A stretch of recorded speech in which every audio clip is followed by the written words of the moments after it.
We're in Way Media.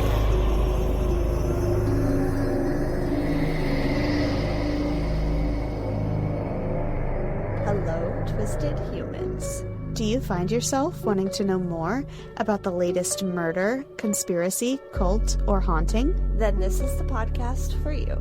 I'm Alicia. And I'm Sierra, and this is Twisted and Uncorked. Hello and welcome to episode 177 of your favorite podcast where we are dead, I guess. Or at least dead. Sierra is dead. I sound like I'm whispering. It's because I literally cannot do more.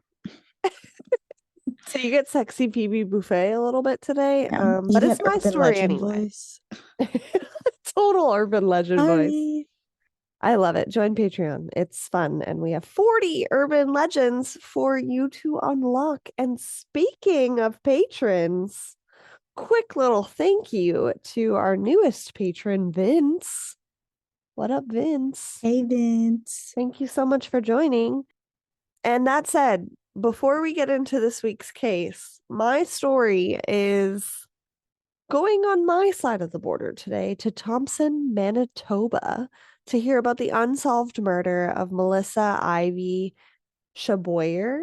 She was a beloved mom and daughter, and she is Indigenous. And as we are recording this in November, I thought it was important to cover that, and it's always important to cover. We know that these cases typically don't get as much exposure as they should because our world is racist and shitty, and she deserves justice.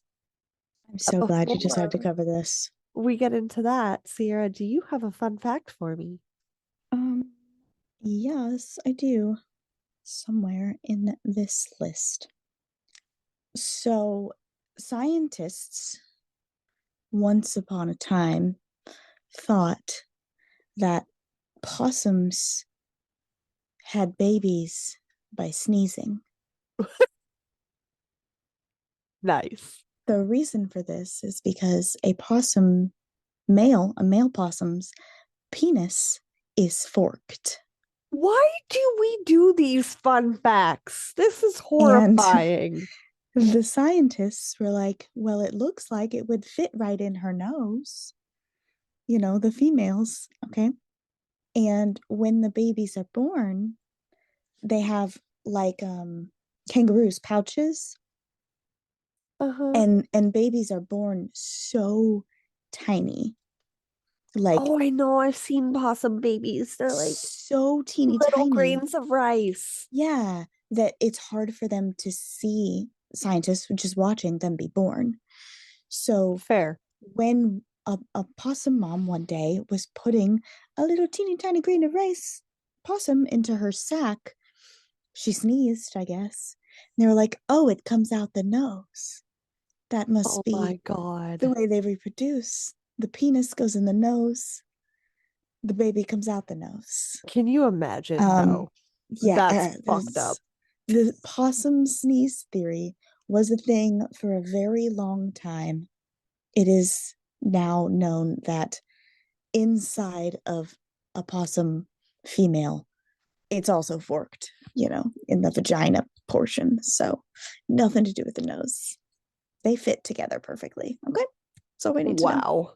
I've been listening to old episodes of our show, and the amount of penis and vagina fun facts that we've included on the show are alarming. And I'm not even going to apologize for it, because in the true crime industry, you very rarely get to have a good laugh. So boobs and butts and penises and vaginas. Yeah, I like it.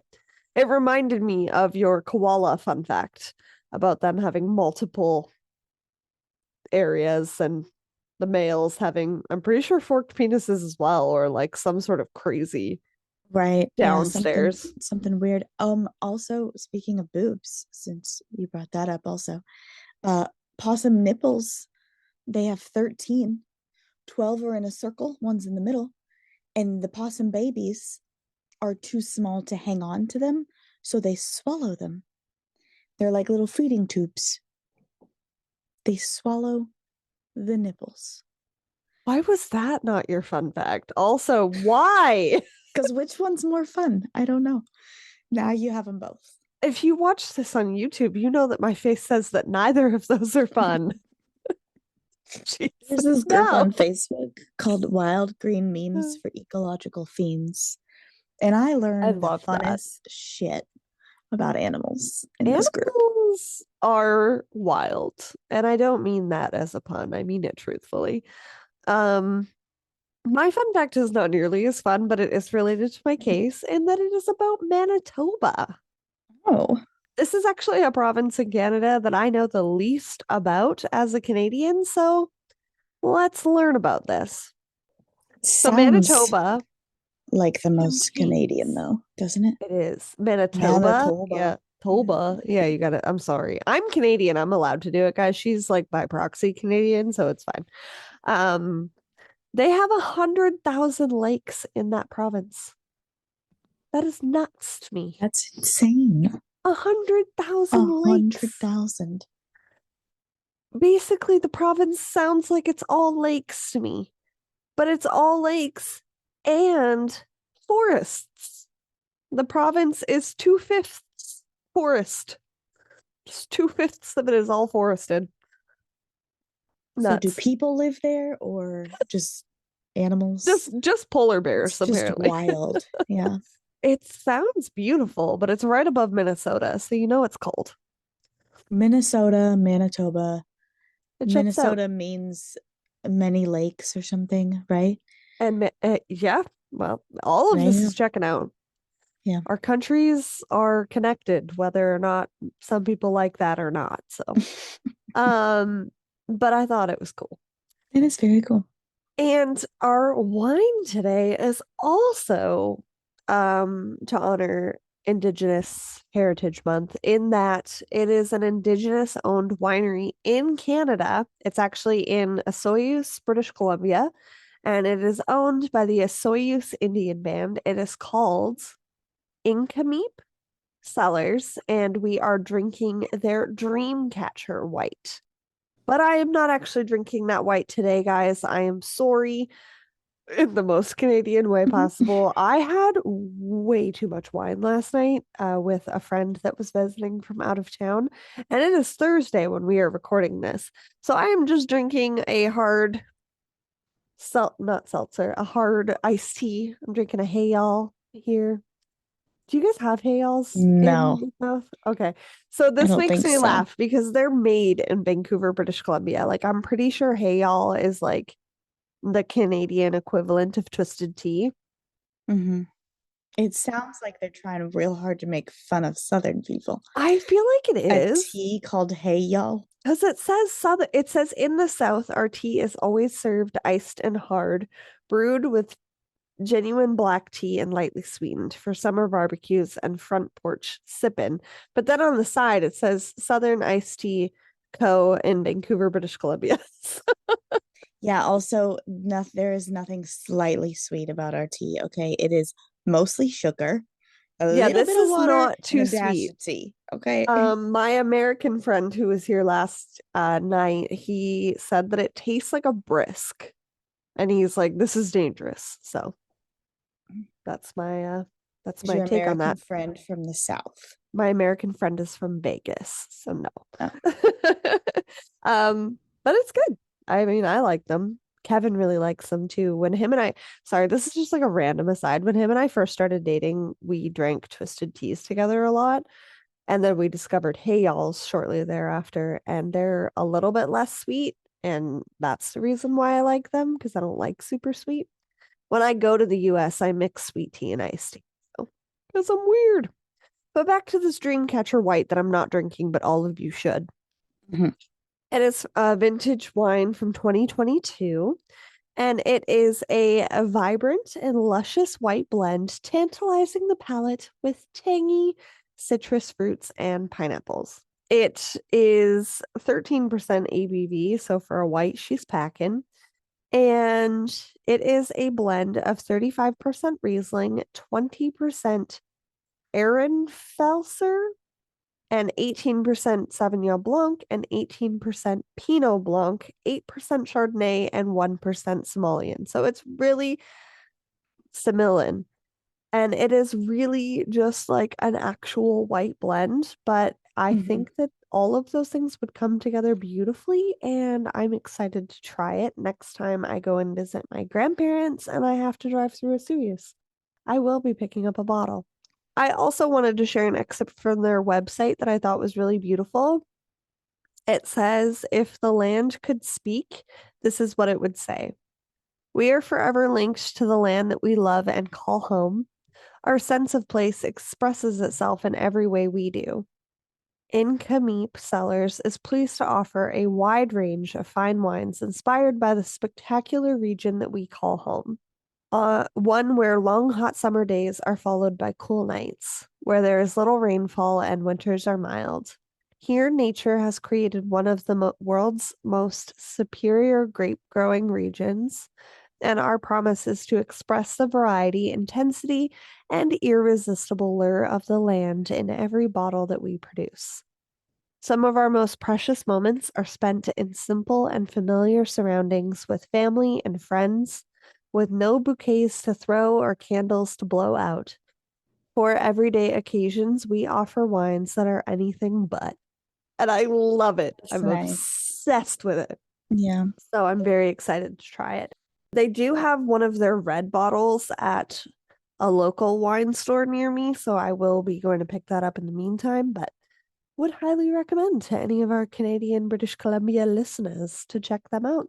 And I didn't get a chance to check out whether or not they deliver to certain places, so maybe check that out as well on their website. But before we get into this week's story, we are going to take a quick break to hear a promo from our friend Kylie over at Primetime Crime, and we will be right back. So today, like I said, we are talking about Melissa Ivy Shaboyer. Have you heard of this case? I watch a lot of TV shows about missing and murdered Indigenous women, so it's possible I've seen it. I don't think I've heard it covered. Okay. That is what we are here to do. So Melissa Ivy Shaboyer, she went by Alyssa and was 35 years old. She was a Métis woman and a single mother to her 17-year-old son, Anthony. She was also a foster parent to 20 to 30 kids over the Wow. span of her last 10 years of life. So can you imagine between the ages of 25 and 35 caring for that many kids? Yeah, that's a lot. Like your heart and your home just have to be so open Yeah, for that. that's extremely selfless. Absolutely. And even after these kids weren't under her care, she remained a support system for them. She would stay in touch and offer love and care even when they had moved on. She was the epitome of a warm, loving mom. Melissa's greatest joy was her family. She was extremely close to both of her parents, and every summer, everyone would meet at their family cottage. It was where memories were made.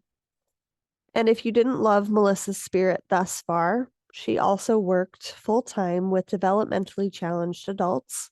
And throughout the year, she would work 3 to 4 additional jobs at a time in order to supplement her income and support herself and her son and her foster kids. For over a decade, in the months of October to December, she worked as a part-time taxi operator for North Star Cabs in Thompson, Manitoba. So she would do this every year as a way to make extra money to be able to spend on her kids for Christmas. Oh, I have cried so many times reading these notes. So yes. just try and get through it. I literally just wrote my heart, sad face. She did whatever was necessary to give her family the best life that she could. On the evening of Friday, November 25th, 2005, Melissa had just finished visiting with her mom, and was on her way to start a graveyard shift driving for the North Star Cab Company. Her cab every year was number 302. Shortly after midnight in the early hours of Saturday, November 26th, she was dispatched to a call at the Thompson Arena, located inside of the University of the College of the North, which, to add a little bit of humor to a sad episode, that sounds like some place in like Game of Thrones land, or like, Yeah. yeah, The it's just the College of the North. College of the North. Yeah. The caller and the number of the passengers was unknown, but she made her way there. But several minutes later, Melissa called her dispatch and said that she was going to stop at the Ramada Hotel, which is now called the Burntwood Hotel for anyone that still lives in the area. It also had a sports bar at the time of her murder called the Regal Beagle Tavern, which I just thought was real cute. The hotel was only a 1.2-kilometer drive from the arena, or a 3.4-mile drive. It is still unknown if Melissa actually went to the Thompson Arena and picked up any passengers, or if she stopped at the Ramada/Burntwood Hotel for a passenger instead. But to clarify, sometimes people flag down cabs, and so if somebody flagged her down at the time that she was dispatched, she would let dispatch know to send another cab to the area. So that makes sense. And because this is 2005, we don't have the same tracking systems that we do in cabs today, and dispatching situations, rather. She was dispatched to a place, and she did let them know, I'm stopping here first. Mm-hmm. That's so weird. Yeah. So by 2:30 in the morning, Melissa had a fare and 2 people in her cab. It was noted that she was traveling eastbound, and she passed what was then the Vantis Credit Union ATM, and then drove into the parking lot beside the south doors of the City Center Mall. Now, I know that I'm naming a lot of places and things, and we have mostly American listeners, so I am posting a Google Map type route for everyone to see online so you can understand the trajectory of her trip. But what happened beyond this point is unknown, but that is where the trip ended. Melissa was violently stabbed to death in the frigid morning hours by the 2 passengers in her cab in the parking lot of that mall. Melissa's body was found laying outside of the cab just before 1 o'clock in the morning by another Thompson cab driver named Ken Rhodes. He was in the North Center Mall parking lot just adjacent to where she was at the City Center Mall parking lot, and he noticed the glow of the taxi cab lights and Melissa's cab sign on top. So when the car didn't move for a period of time, he drove over to chat with her, thinking maybe she was just on a break or whatever, and he found her laying on the ground outside of the cab. Oh, outside. Melissa's killers fled on foot across a field east of the City Center Mall parking lot, and then disappeared in this direction of the Eastwood area of Thompson. Now, Thompson isn't a major city, but it is like probably a 4-hour drive from Winnipeg, which is the capital of Manitoba and the largest city there. So it would be easy to get lost, is what I'm meaning. If Melissa did, in fact, stop at the arena and Burntwood as well, then the total distance of her trip before she was murdered would have been less than 10 minutes, like from when she got that dispatch to when she made the 2 stops to when she ended up at the mall.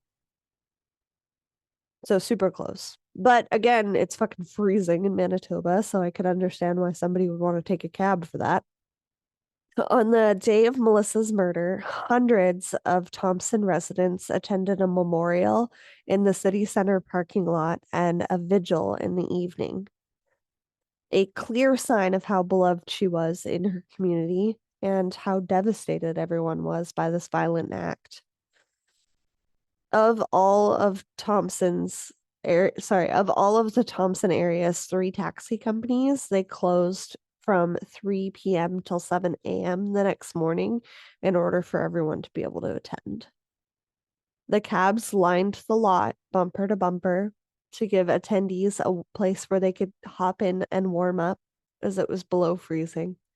And a few restaurants in the area donated coffee to the event. I'm gonna cry again.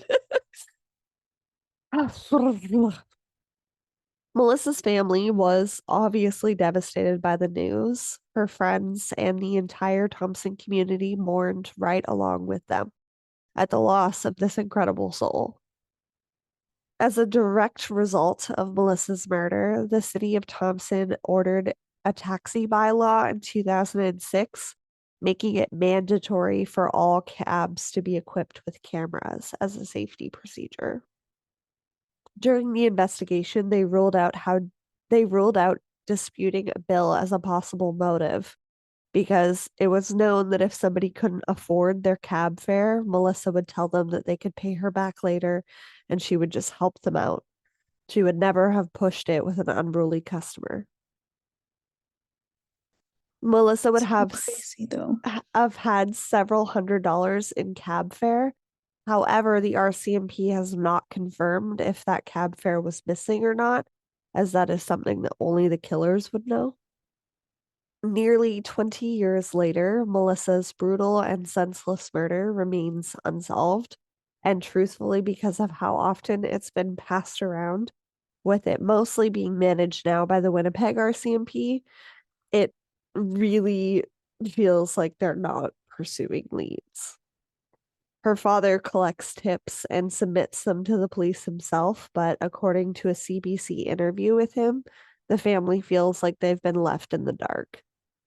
Throughout the investigation, which is why we need to shine light on this story, it is not too old to solve. The people involved are likely still alive and justice can still be obtained. The Chaboyer family's loss is a never-ending heartache. Quote, "We go on in life believing that these things can't happen to us, but it did, and it isn't fair. A father is supposed to protect his little girl, and I feel like I'm failing my little girl. So that is why I'm asking you to please help us. We need to put Lissa's soul to rest by closing this tragic chapter of our life. There is a $14,000 reward for information about Melissa Chaboyer's murder, and her father is offering an additional $10,000 of his own money. And the Manitoba Crime Stoppers has established a $4,000 cash reward as well, which is double its standard of $2,000. Jeez. Anyone with information can call Crime Stoppers at 1-800-222-TIPS, which is 8477, and they can completely remain anonymous. Any information helps. Now, it's speculated that after the killers fled, that Melissa tried to get out and find help, which is why she collapsed outside of her cab, or that she was trying to get out during the attack to run. But unfortunately, I wasn't able to find any autopsy information about when and where she was stabbed and kind of the trajectory of the attack, so we can only speculate on what happened and why she was found where she was. But either way, this story is incredibly sad and like no one knows about it. I actually found this on a website called Canada Unsolved, and most of the stories that are available on there are highlighting missing and murdered Indigenous women. And just the description of Melissa caught my attention because of how wonderful she is.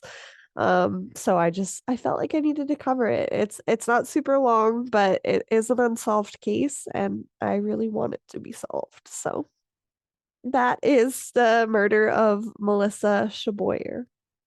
That is rough.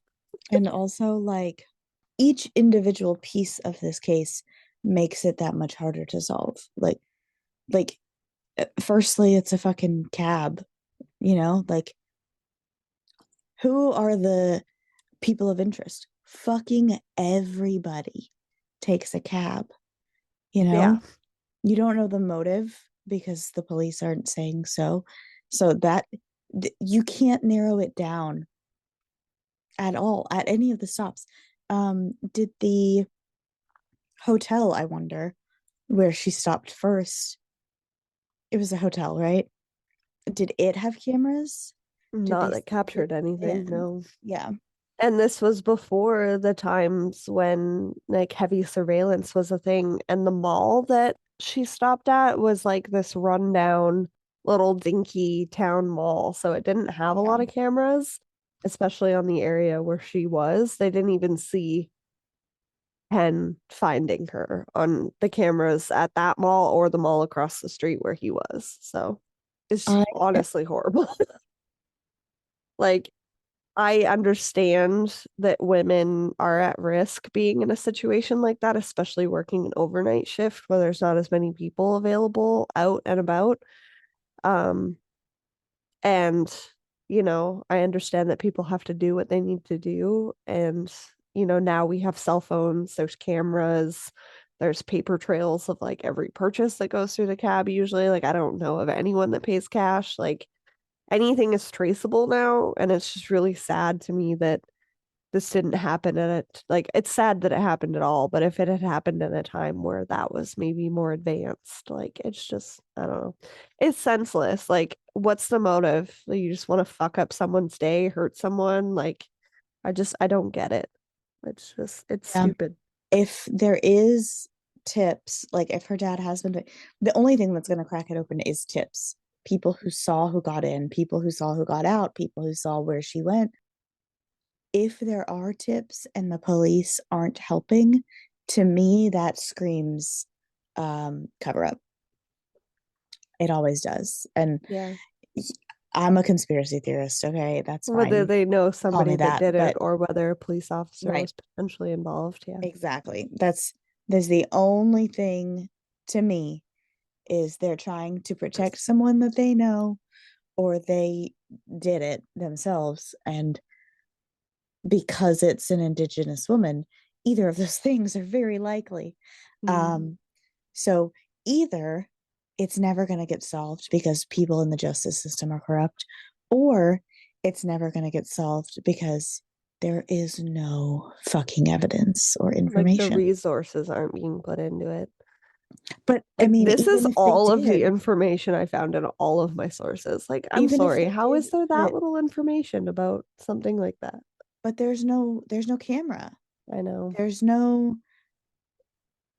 conversation with dispatch. There's no, Yeah, like, I don't know what they could go on I know. other than people's witness. Recollection. Yeah. Yeah, And if they're covering that up, well, that's a problem. yeah. But like, Oh, people this is talk to each frustrating. other. It is super frustrating. Well, people do talk, so Mhm. hopefully somebody at the Regal Beagle is talking about how he saw so and somebody overhears it. That's what I need to believe. Yeah. Um, but yes, any information helps. Somebody always remembers something. So again, I will post those links, but again, I just really hope that it will be solved one day. And to end this week's case, I just wanted to note that an unsolved case in our book of cases that we have hoped to be solved has finally come to justice. Richard Allen was charged the week that we were recording this for the murder of Abby and Libby, also known as the Delphi case. If How did I anyone not is see that? unfamiliar with He's this, charged. I mean, yes, convicted. yeah, his trial was at the end of last month. And I don't think that anyone that listens to true crime needs to be reminded of the Delphi One case. day. But it is also known as the Snapchat murders. It is known as Under the Bridge murders. It's known as all sorts of things. And if anyone wants familiarity with that, we did cover the docuseries that HBO put together called down the hill, and they did a really good job of that. So you guys can listen there if you would like more information. But I'm just very happy to see that case brought to justice, and hopefully this is a upward trend of other stories that will be solved here, including today's. Sierra's like, my world is. Sorry, I'm reading the article. Read to me what you were reading. His defense team is trying to say that it's Satanists, and Oh, there were like fucking runes and shit drawn in blood next to the girls' bodies. oh, so naturally they're going for the insanity defense.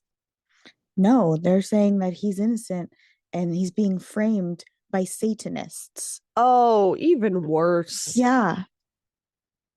Good Lord, people. Just leave it alone. His families have suffered enough. There was enough evidence to bring him to trial, so I'm sorry. If he was found guilty, he's found guilty. An expert on the defense testified that the teens' deaths are textbook examples of a ritualistic murder. It's fucking 2024, not 1982. Calm the fuck down. Okay. I read that as one of those classic examples of when people are caught and scramble to try and make sense of anything that they possibly can. I don't know. Allen's defense team aggressively pushed their theory that Odinists, aka Satanists is what they're calling, members of a pagan Norse religion, hijacked by white nationalists, killed the girls during a sacrificial ritual in the woods. So the Satanists were hijacked by the racists.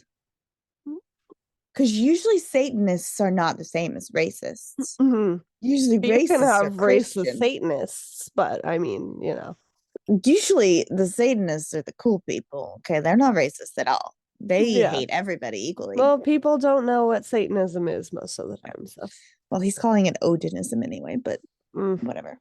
I just couldn't tell if he was saying that he was part of the white nationalists or the Odinists or neither. I'm not sure still.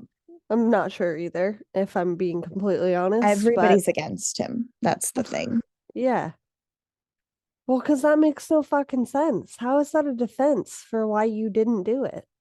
I don't know. The case against him relied on the dozens of statements he gave to prison officials, his therapists, and in many phone calls to his family. You fucking admitted to it in prison, buddy. They record those calls. Yeah, there's no out there. He said he intended to rape the girls, but was spooked by a van driving on a private driveway nearby. There was a house near where they were found. Remember, it was like 100 meters or something, like the property line. The van, prosecutors told the jurors, was a detail only the killer would know. The van did arrive at that location at 2:30 p.m. on that day.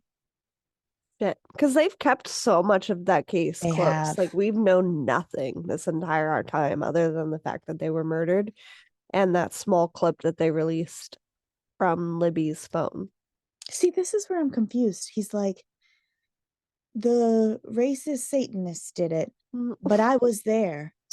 I was just gonna rape him. So are you the racist or are you the Satanist? And a necrophile? Like, either way, you're a piece of shit. Yeah. Yeah. Ugh.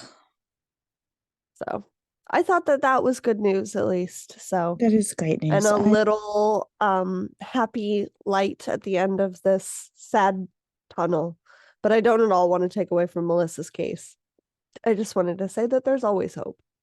There is always hope. I wonder, did he get what he was sentenced with? I don't think I don't know if I saw that yet.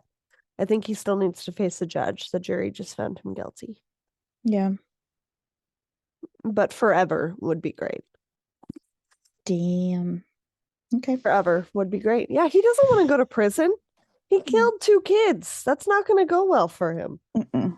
So that's a happy light at the end of this tunnel. And that is where I'm going to leave it because I don't have anything happier than that being solved. I love it. And Sierra's throat hurts. So that's where we're going to end it. Well, But one if more you, thing. oh yeah, go ahead. Sorry, I don't know if I don't think I said this on a not Patreon episode yet. Oh yeah. You need, oh, I don't know if Oh. you know what I don't, it's not that exciting. I thought you were If- going to say you got your license in the mail. Oh, well, that's happy too, but no. You're like, your reaction is entirely inappropriate. Please stop. Well, I mean, it is still happy, but I was just gonna say because it's November and it's Native American and Indigenous Heritage Month, that if you need more Native American or Indigenous heritage stuff, I read a fucking fantastic book by Emily Henry called The Love That Split the World.